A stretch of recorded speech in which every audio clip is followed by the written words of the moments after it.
For breakfast this morning, we have elk steak, pasture-raised eggs, some coffee. Who says you can't have it all?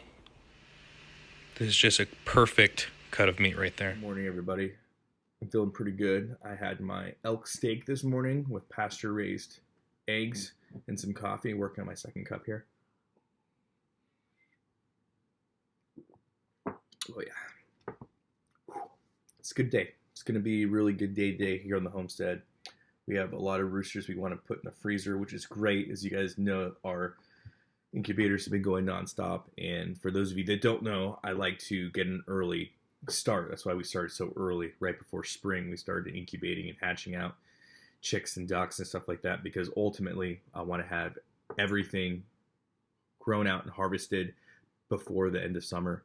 And so, by the time summer is about over, I want to have all my animals harvested and ready to go. So we'll have freezers upon freezers full of high quality animal protein, and the animals can go into fall and winter fat, happy, and not having to worry about producing or anything like that. So that's how I like to get things done. And so we're getting there. It's gonna be a great day today. But I thought I'd throw this video out your guys' way. And if I'm just being honest, this is one of those videos. The whole purpose of this video is really going to be for just a drag and play type scenario. I have a lot of these videos where, instead of trying to break down these complex conversations over the web, right? So I'm trying to type all this stuff out. I like to make videos. I do this with a lot of my vegan videos where, vegans have the same bullshit talking points. So I like to make a video and I can just drop that person a link. I'm like, you know what? I'd love to, if you want to have an actual discussion online that I can post online, we can do that. Otherwise, if you want to know why you're wrong, this is why you're wrong. And I'll send a link. If they want to watch it and figure it out, that's fine. But it saves me hours of going back and forth because I don't have Wi-Fi here, so I don't have time for that.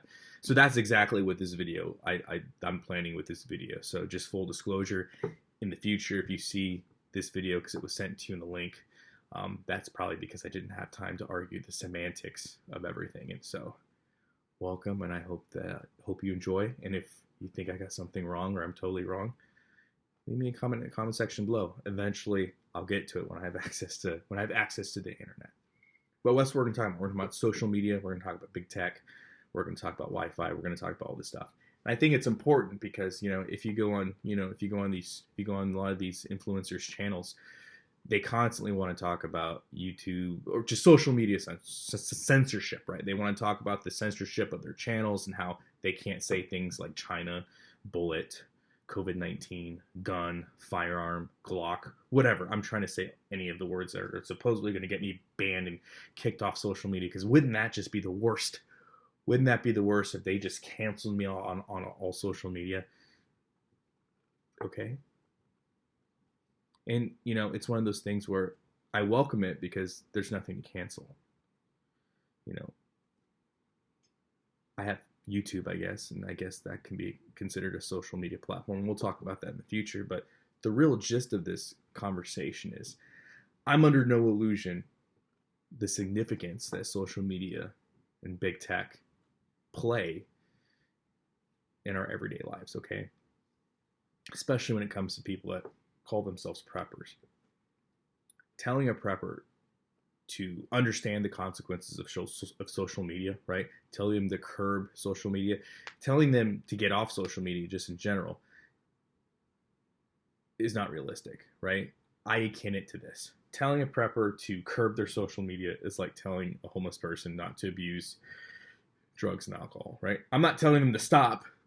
I'm telling them not to abuse it. Telling a prepper not to abuse social media is the same thing. It's great advice. It's good for their health, longevity, mind, soul, body, spirit, but it's completely unrealistic. And I 100% get that. And that's what we're going to talk about, right? Because many of you guys know I don't have Wi-Fi here, and that's by design. And even if I wanted Wi-Fi here, the fastest Wi-Fi I could pay for here would be 25 megabytes a second. And that's like the newest top of the line stuff. I'm not going to pay a large amount of money to get, and that's for fiber optics. Okay. 25 millibytes. That's for fiber optics. That's how we're considered frontier. That's how rural it is. It's not rural, it's frontier. That's how isolated we are. So I'm not going to spend the money for it. and that's great. And my last house before I lived here, before I came down to this county, I was on a little small micro homestead in a city. We had high speed internet, the whole 9 yards. I've had high speed internet before. I understand the optics of it. And if you asked me back then if I could go without, I would say I could. But I'd give you a bunch of reasons for why I needed it. And now I'm here without it, years later, where social media and big tech is even more prevalent in everybody's everyday life. And I can tell you, I'm glad I don't have it. I really am. And that really just comes down to a dependency, right? It's hard for me to take somebody seriously when they tell me that they're into preparedness and that we should be dependent on ourselves and we should have communities and all these great words that they say, and all these great ideological facets of reality that they claim to be a part of, right? Communities, we need to grow our own food, raise our own animals, produce our power, be sustainable. But these same people worship and bow down to the entities of big tech, right? They literally do that, right? It's funny because they tell you to be independent of the system, right? 3 months of food, 3 months of water, produce your own power. They say all this stuff, but if their cell phone goes missing, they're in a panic. Or if their Wi-Fi router or modem isn't working, they have to, chase wires and try to figure out what's going on, because if their Wi-Fi is down for an hour, it's the end of the world, man. Resetting that router is just fucking tough, right? That's the world we live in, So they'll tell you all this stuff, but they, at the end of the day, they bow down. They worship at the feet of big tech. So I always find that demographic of people to be interesting. I find the conversation to be an interesting one. Okay. And so the real reason why I'm making this video, like I said before, I want to be able to plug and play, and I just want to talk about why I do the things that I do. Because at the end of the day, for me, it comes down to I don't want to be dependent, right? And we're going to talk about that kind of towards the end, but let's just talk about some of the facts, right? 80% of Americans use social media. Personally, I think it's probably higher, but remember, these stats all come from people that self-report, right? So what is social media? Well, social media is basically anything that's a social network, or somebody that treats something as a social network. So, that's your Facebook, your Instagram, your Twitters, your Subscribestar, your Patreons, let's say some other one, Parlors. I'm not gonna pretend like I know them all. Some people claim YouTube is a social media platform. I guess it depends how you use it. To me, I kind of see it as a streaming site. I see it as Netflix with a comment section or a rating system. Netflix used to have a rating system, but it is what it is, So when I look at this logically, right, and I look at it from a multifaceted, nuanced perspective, it's clear to see a lot of people use social media, and it's important. It's important for them to connect. Because if you always tell people, they always say, "Well, I don't want Facebook. I have it for family." It's the same. It's the same. You take why people have social media, and I've made a video on this already. You take two kinds of people. People that have social media and excuses for why they have social media, and people that are involved in abusive relationships, physically abusive relationships, where they're getting the shit kicked out of them. And you look at the reasons for why they stay with social media or stay in an abusive relationship, and they'll give you the exact same fucking reasons. I do it for family. I want to be able to see my kids. I want to be able to see family, to communicate with family. Where else would I go? It's really not that bad. I know the rules. I just need to follow the rules. It's really not that bad, really. I just like to complain, blowing off steam, right? It's the same fucking reasons. So, as we kind of get deeper, dive into these stats, like I said, I want you to know that these are just self-reported. This is what's self-reported through the Pew Research and other fact-checking entities.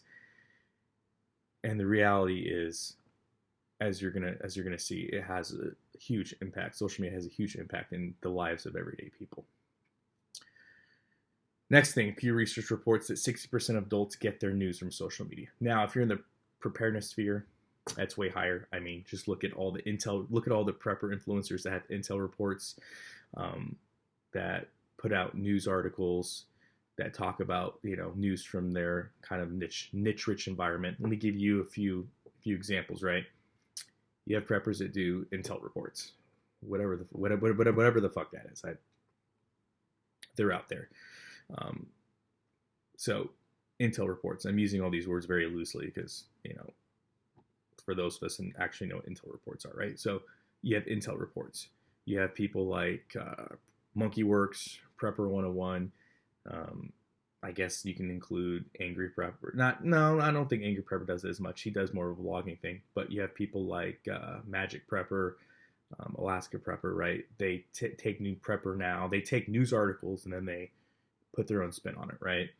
Sometimes it's very dogmatic, you know, like we saw with Monkeyworks and, you know, the Insurrection Act being signed, where then you just have just total crazy conspiracy stuff like Prepper 101 puts out, where literally they're talking about, you know, Biden being cloned and Universal Studios artificially propping up Biden as the president, even though, like,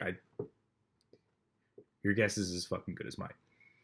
But you see what I mean? So people get, especially in the preparedness community, they're getting their information from these weirdos. And so the reason why is because you can't trust mainstream media. You know, you can't trust CNN, MSNBC, and Fox News. So you have to trust Monkeyworks. You have to trust Prepper 101. You have to trust, you know, Prepper Nation, because Prepper Nation knows.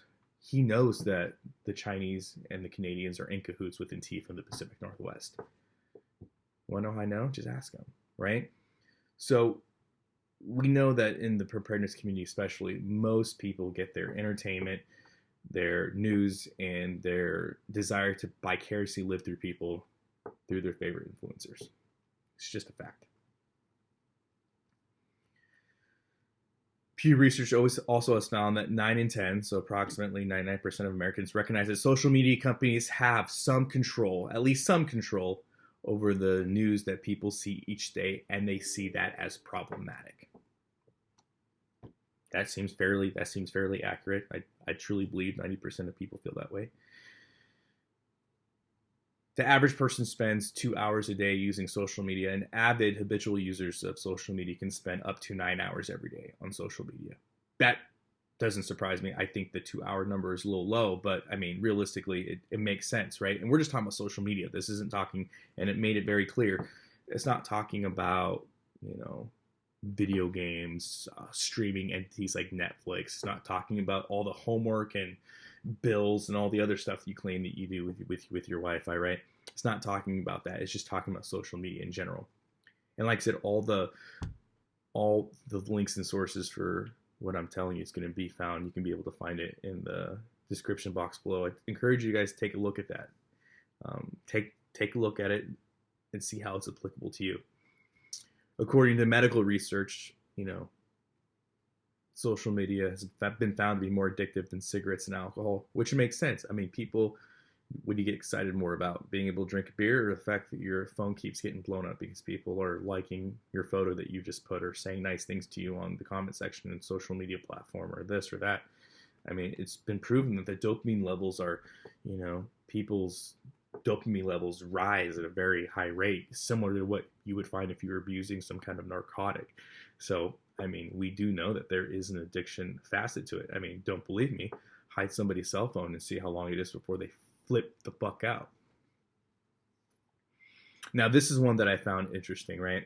So 70% of U.S. adults over the age of 18 have high-speed internet access in their home. So obviously, if the adult does, every children do as well.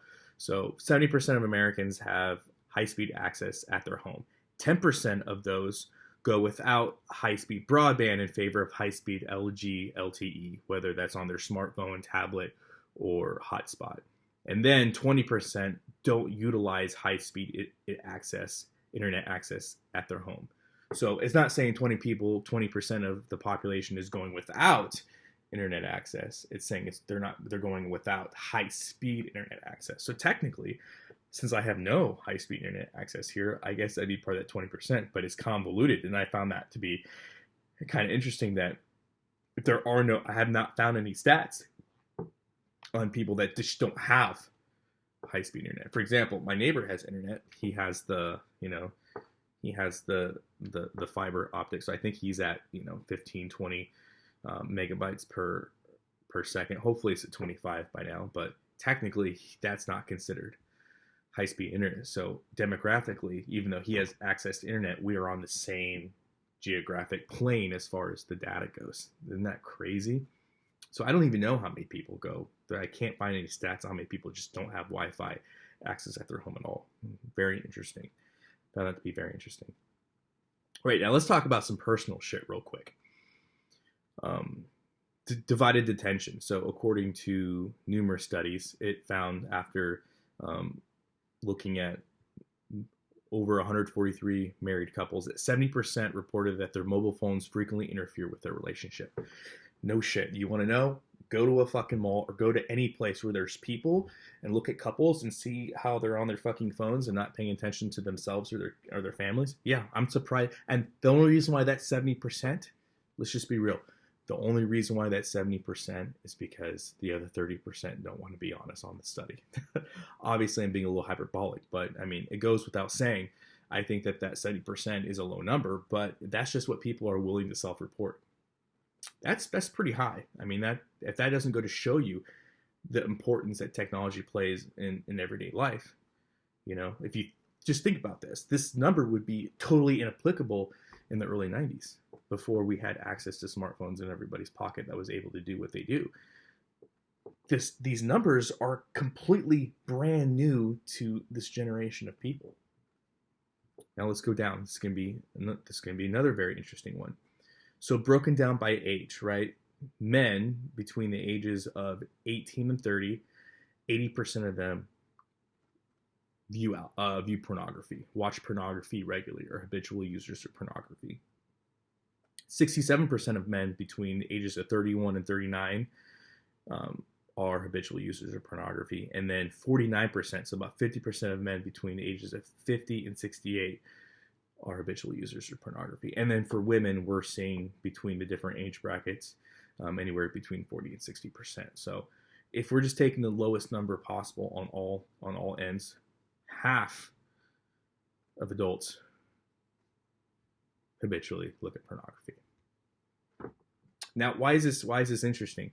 Because when we look at the numbers, think about it. 80% of people have social media.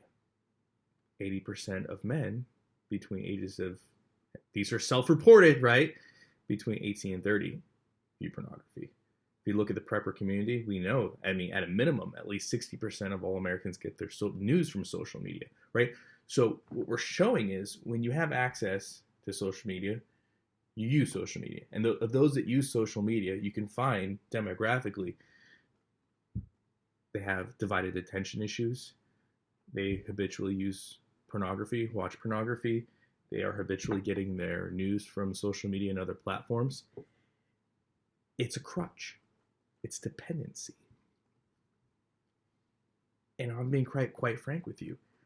I can't imagine living in a world where I am that dependent on anything. I can't imagine. I can't imagine being in a world where I have to play this gray man mentality and I have to censor myself from saying China because I'm afraid the big bag tech is going to destroy my social media presence. I can't imagine.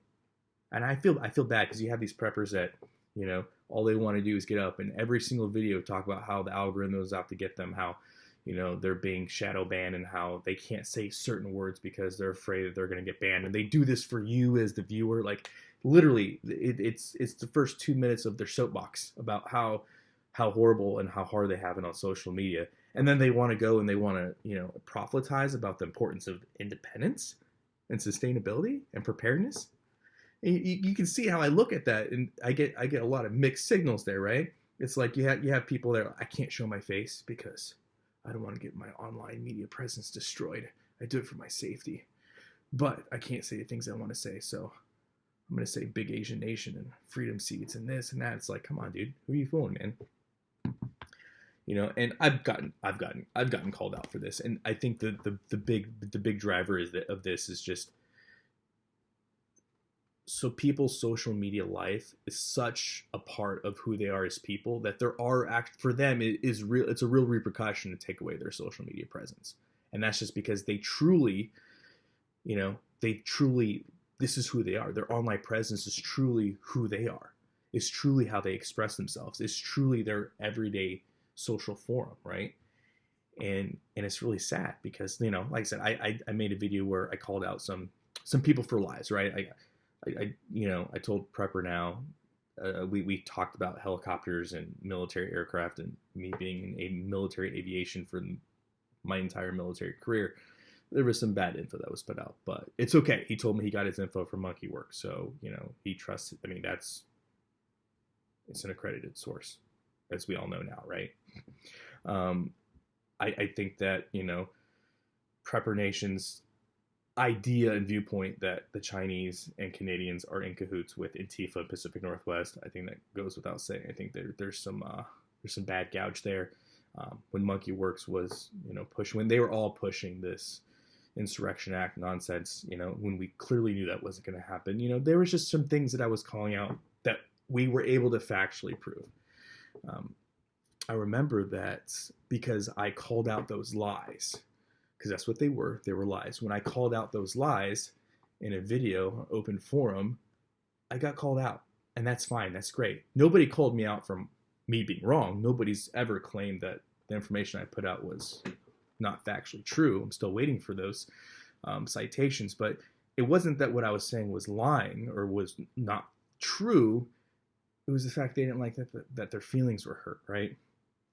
And it's funny because the same people that will claim that social media is out to get them and big tech's out to get them are the same people that will come after you for being honest, right?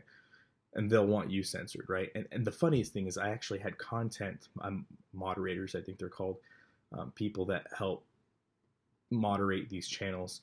They actually reached out to me and sent me emails saying, if you don't take this video down, we're going to report it, and ultimately we are going to attempt to get your YouTube channel canceled and pulled. And I'm going to tell you guys the same thing I told them. Please do. Give it your best shot. And I hope you're successful, because guess what? It's not going to change anything. This is not who I am. And I don't care. If the best that you got, if the best threat that you have is to take down my digital presence, you're doing me a fucking favor. Unless you're going to come to my homestead and rip this away from me by force. To all you YouTube peoples out there, go ahead, get rid of all of it. I don't care. It's of no consequence to me. Right? I post on here, I post on Rumble. Get them both taken down. I don't care. If that's what you think is going to affect me, it's not. And you know how empowering that is coming. I mean, and it's funny because I got an email back like, really? Like you're not worried at all? No. Like they were flabbergasted by the fact that threat didn't work, because I'm imagining these threats have worked in the past for other people. But no, you're never going to see me complain, bitch, or moan about a platform that I'm on, because it's their rules, right?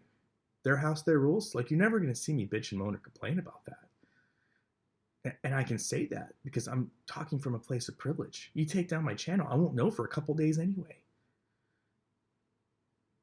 That part of my life is not applicable. You can't hurt me there. You can't. You can't hurt me, son. So, Prepper Nation mannerism. You can't hurt me. I don't care. Now, I get it. I think Alaska Prepper said it the best. He's worried because he's put a lot of his life, right? He's been very honest about it, and I can appreciate that, and I respect that. A lot of uncountable hours have been put into his YouTube channel. He has a lot of videos on there. He makes money off there. He's able to make money for himself, for charities, whatever it is that he's doing with the money that he's getting. He's monetized. If that goes away, that's a hit, because now there is some sort of dependency on that revenue stream, on that channel. And he's put, this is like his baby, right? He's put thousands of hours into it, I'm sure. Goes down to the crux of the argument of being a dependency issue, right? And like I said, I can't imagine what that feels like. And I can tell you, I can't think personally. I can't think of an upside I can't think of what the upside is that's so up, that's so positive. I can't see what pros are so positive and good that would make me degrade myself to be worried about what I can and can't say. There's a reason why the freedom of speech is such an important pillar of who we are as Americans. Our freedom to assemble, the rights that we have that are in our Bill of Rights and in our Constitution, they're there for a reason, you know? And I can't imagine living in a world where I let something have so much control over me. I don't know what the pros are. And maybe there's pros to you. Maybe the couple $1,000s you get, or $100, $100 to a couple $1,000s you get a month is worth your censorship of your freedoms. And that may be true. And God bless you if it is. I personally have been given God-given rights.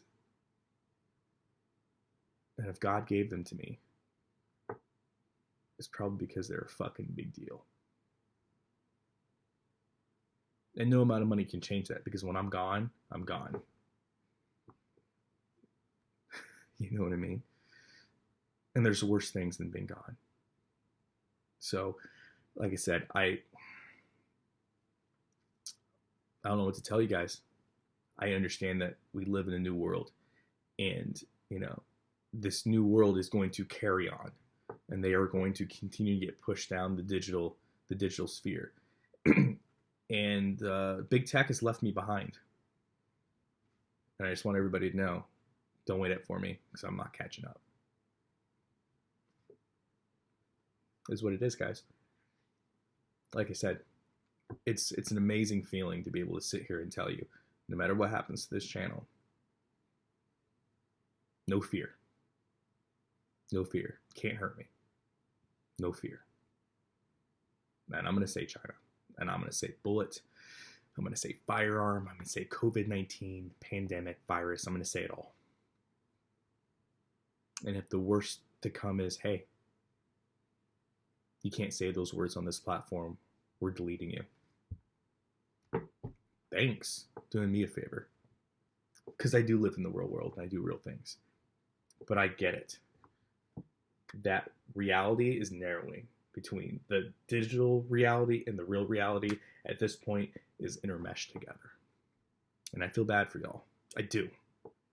Like I said, I can't imagine, because ultimately you can be as gray man as you want and you can appeal to the masses as much as you want, but eventually you're going to get sucked in and you're going to lose who you are. I know who I am. I'm not losing who I am. So if that means I have to live on a homestead with no Wi-Fi, doing the things, living life the way God intended for me to live, God bless me and God bless America. Well, it's what it is. Do you think I got this completely wrong? Let me know in the comment section below. I'll be sure to check my comments in a couple days when I get them. And yeah, let me know what you think. What are your thoughts and feelings on the matter? What do you feel like? And do you feel like we should be freaking out when, big tech cancels Parler and all these other things? Or should we get ulcers and get worried about to where we get ulcers about it? Or should we just realize that that's not a reality or world that you want to be dependent on? What are your guys' thoughts? I'm curious. I know not everybody is going to take an extreme approach of, and the fact that it's extreme to tell you that I don't think we should depend. I'm not going to depend on social media for my happiness. I'm not going to depend on an app for my happiness. I know that's controversial. It wasn't 10, 20 years ago. 20 years ago was not a controversial statement to say, I do not derive my happiness from an application on my phone. It wasn't controversial. Now it is. I'm okay with that being controversial because I do not rely on it for my happiness. But like I said, let me know what you guys think. I'm very curious. And as always, guys, and as always, long live the Republic.